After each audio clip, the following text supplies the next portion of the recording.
Salut à tous, bienvenue dans cette émission spéciale fonction publique. En tout cas, on va pas tout vous dévoiler, on va essayer de démystifier les offres qu'on peut trouver par différents moyens, sur un site notamment. Mais en tout cas, on va parler aussi des allègements. Bon, bref, on va essayer d'éclaircir ce qu'on peut trouver comme profession dans la fonction publique, pour qui ça s'adresse et comment on fait tout simplement, est-ce qu'il y a des allègements, etc., etc., etc. Pour en parler, évidemment, ce n'est pas moi. Vraiment, tant mieux pour vous. C'est Esther Blum, qui est en charge ici chez Qualita des relations avec le gouvernement. C'est elle qui officie pour la reconnaissance des professions, des diplômes et surtout pour les permis d'exercer, etc., etc. Bon, elle fait plein de choses ici. Bonjour Esther. Bonjour Cathy. Voilà, c'est une longue entrée en matière, mais bon. Alors, la fonction publique, en général, quand on est au Khadash, on se dit, même si on est super diplômé, on imagine qu'il faut maîtriser la langue à un très haut niveau, et c'est pas qu'une imagination, c'est une réalité. On se dit, franchement, c'est pas pour moi. Exact. C'est faux. C'est une idée reçue. C'est une idée reçue, et c'était pas entièrement faux. Non, c'est-à-dire, on va mettre les choses, bien entendu. On a déjà, à notre acquis, à Qualita, déjà quelques Olim Khadashim qui ont intégré, grâce à nos services, la fonction publique et grâce à nos bons conseils. Donc, en effet, on voit que c'est possible, ça peut se faire. C'est ça qui est assez nouveau. Non seulement ça peut se faire, mais en plus, vous avez insisté auprès de la fonction publique de façon à mettre en place des allègements pour les nouveaux immigrants. Oui, ça c'est en fait grâce à une commission qui était au ministère de l'Intégration il y a quelque temps déjà. Et en effet, il y a plusieurs allègements pour pouvoir intégrer la fonction publique. Quand on parle de la fonction publique, déjà pour postuler, il faut en fait rentrer au travers d'un site, d'accord, qui c'est le site du Nacham, Netzivut Shirut Hamdina. Uniquement avoir le site. Nacham, ça s'écrit comment en hébreu? Nun, Shin, Girshaim, de petites. Ok. Et même Sophite. Netzivut Shirut Hamdina, on peut rentrer aussi comme ça. Et quand on rentre sur le site, on voit en fait énormément d'appels d'offres. Il y a des centaines d'appels d'offres. Des centaines et des centaines d'appels d'offres dans tous les domaines, dans énormément de domaines. Ça peut être des médecins, ça peut être des ingénieurs, ça peut être des designers, ça peut être dans énormément de domaines. Dans tous les ministères, j'imagine. Tous les ministères, à chaque fois qu'on a besoin en fait de personnel, ça doit apparaître et ça doit passer en fait par ce tri, par ce site. Donc les ministères, les mairies, les hôpitaux, enfin bref, c'est très très vaste. C'est très très vaste. Ok. Et ce qui est intéressant, c'est que c'est pas forcément, bien qu'il y ait bien évidemment des postes comme ça, des gens qui sont bardés de diplôme, ou je pense à des polytechniciens, c'est la première chose qui me vient à l'esprit. Mais ça peut être aussi des conseillers, travailler au sein d'un service de qualité, etc., etc. Oui, tout à fait. Ça peut être des ingénieurs, comme on était tout à l'heure. Ça peut être des avocats qui veulent intégrer aussi la fonction publique. Designers, de tout, des traducteurs. Il y a vraiment de tout. Ok. Alors. C'est très compliqué quand même de rentrer dans la fonction publique en Israël. Et pour les Israéliens, on imagine d'autant plus pour les Olim Khadashim, pour les nouveaux immigrants. Qu'est-ce qu'on peut leur conseiller?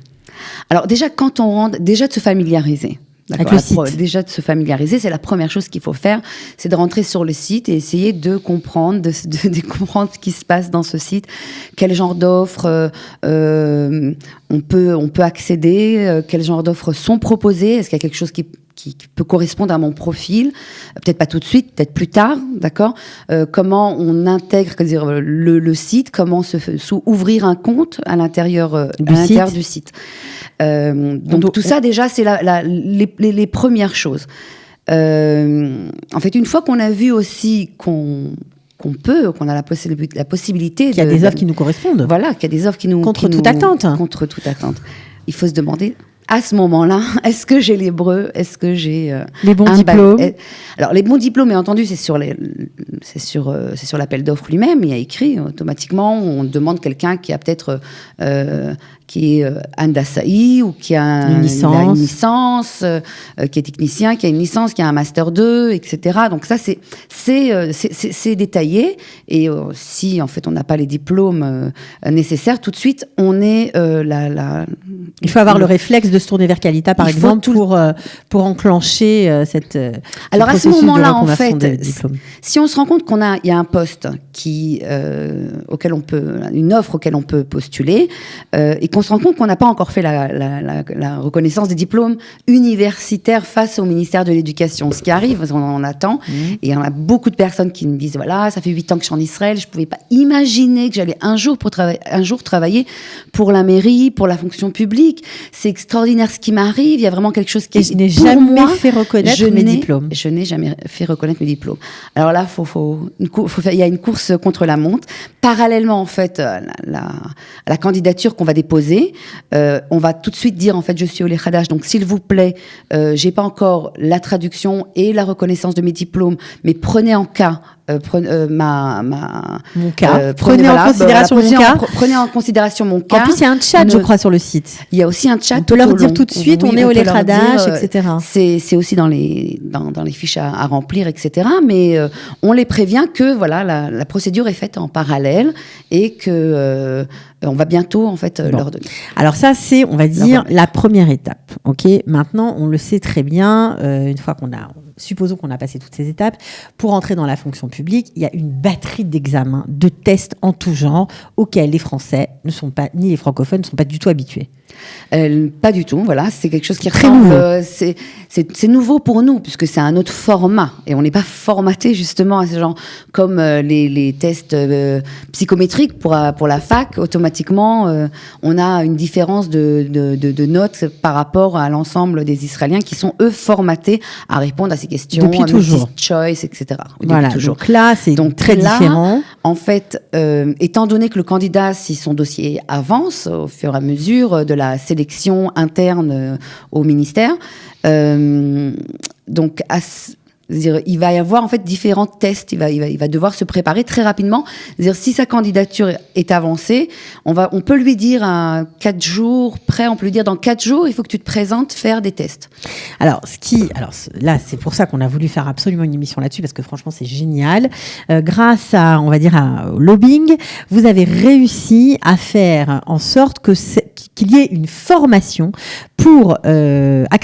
accessible aux nouveaux immigrants pour préparer ces tests. Alors encore une fois, c'est le ministère de l'Intégration, voilà, suite aux différentes réunions et pourparlers qu'on a eu avec eux. En disant que les francophones n'étaient pas du tout préparés. Pas uniquement pour les francophones. Pour tout le monde. Pour l'ensemble des Olim Khadashim. Et quand, dans le cadre, en fait, ici... dans le cadre de cet avantage, disons, les Olim Khadashim, on parle 10 ans en Israël, d'accord, vis-à-vis du ministère de l'Intégration. Et ça va se corser parce que vis-à-vis, en fait, du Nacham, c'est 12 ans. Donc, voilà. Donc, pour le ministère de l'Intégration, on a 10 ans pour bénéficier de cet avantage, de cette formation. Alors, on n'en a pas parlé, voilà. On va en parler. Voilà. Et pour le Nacham, c'est 12 ans. Ça veut dire que si on pense qu'on est vraiment fait pour ça, où il y a certaines personnes aussi des fois qui commencent à travailler en fait en remplaçant. Ils font un remplacement dans un ministère. Okay. Et là, quand on est remplaçant, en tant que remplaçant, en fait, on n'a pas besoin de passer tous ces examens, on n'a pas besoin de passer un mechaz, un appel d'offres. On rentre assez rapidement, assez facilement. Et au bout d'un an, en fait, on arrête tout. Le ministère est en branle-bas de combat. On dit on peut plus vous employer, il faut maintenant faire l'appel d'offres, etc. Mais on vous veut.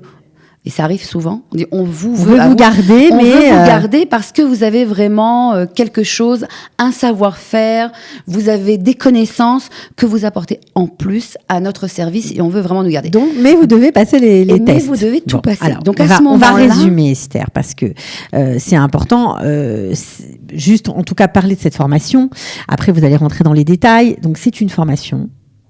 Prise en charge en partie par le ministère de l'Alliance et de l'Intégration, qui permet d'être préparé à ces examens, ces tests psychotechniques, on va dire ça plutôt comme ça, à ces QCM, à l'hébreu, à tous ces tests qui pas sont...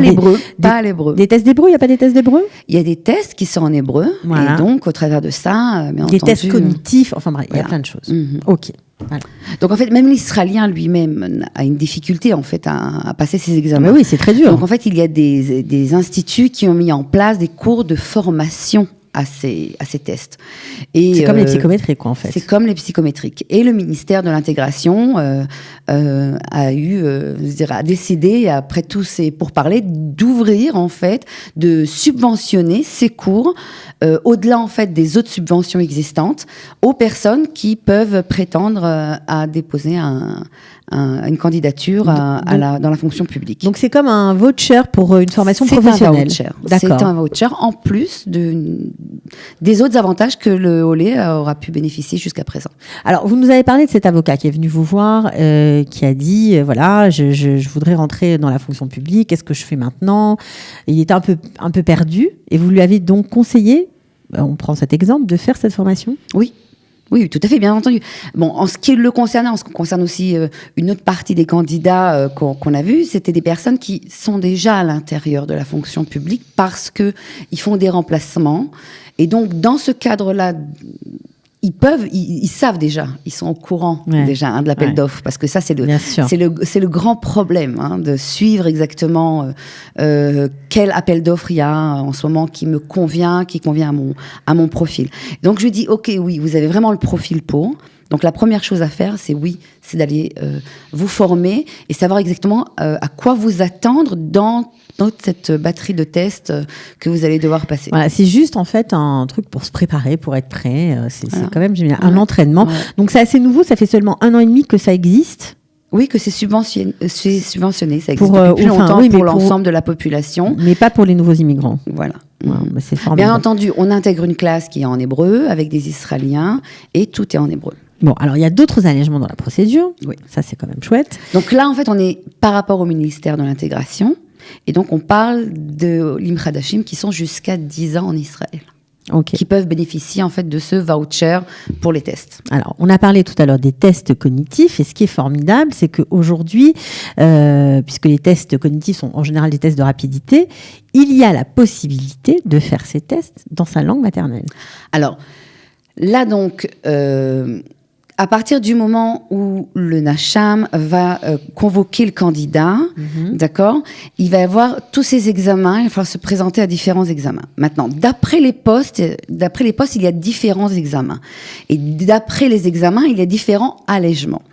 Et donc, on peut pas savoir à l'avance, en fait, quels sont les allègements qui seront donnés par rapport au poste dont on parle.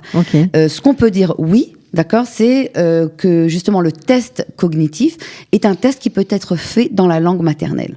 Et on conseille de le faire dans la langue maternelle, donc en français. Et si on prévient à l'avance dès le départ, donc sur ce chat, quand on écrit au Nacham, je suis Olé Hadash, je veux passer le test cognitif en français, d'accord, il faut leur rappeler, faut vraiment les tanner. C'est ça, c'est vraiment très israélien. En tout cas, il faut absolument répéter à ceux qui nous écoutent que quand on est dans ce système-là, il ne faut pas hésiter à demander. Ça, c'est pas très français, mais pourtant, c'est comme ça que ça marche ici. Oui. Il faut demander ce à quoi on a droit. Parfois, on nous dit non parce qu'on peut tomber sur quelqu'un qui n'est même pas au courant. Voilà, que ça tout existe. à fait. Oui, ça nous est arrivé plusieurs fois. Oui, on peut avoir 3 réponses différentes dans la même journée.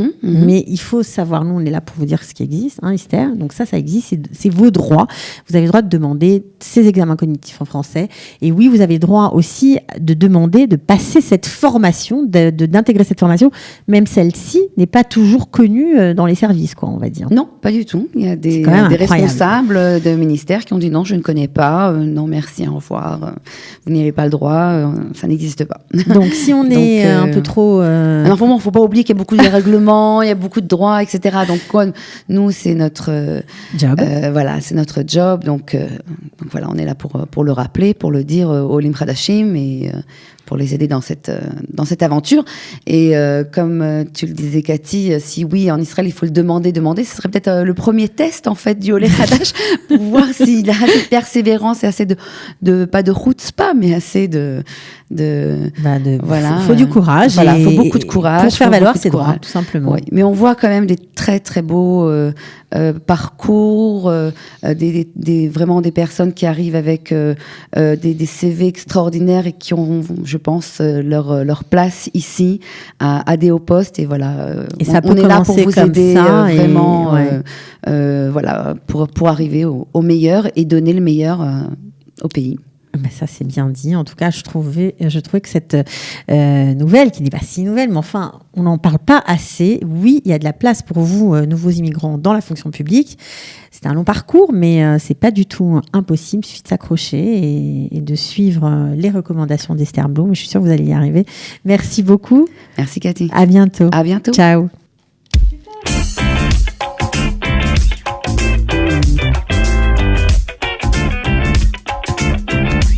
Les professions réglementées, les équivalences, les nouveautés qui vous concernent, on vous dit tout dans les dossiers Qualita.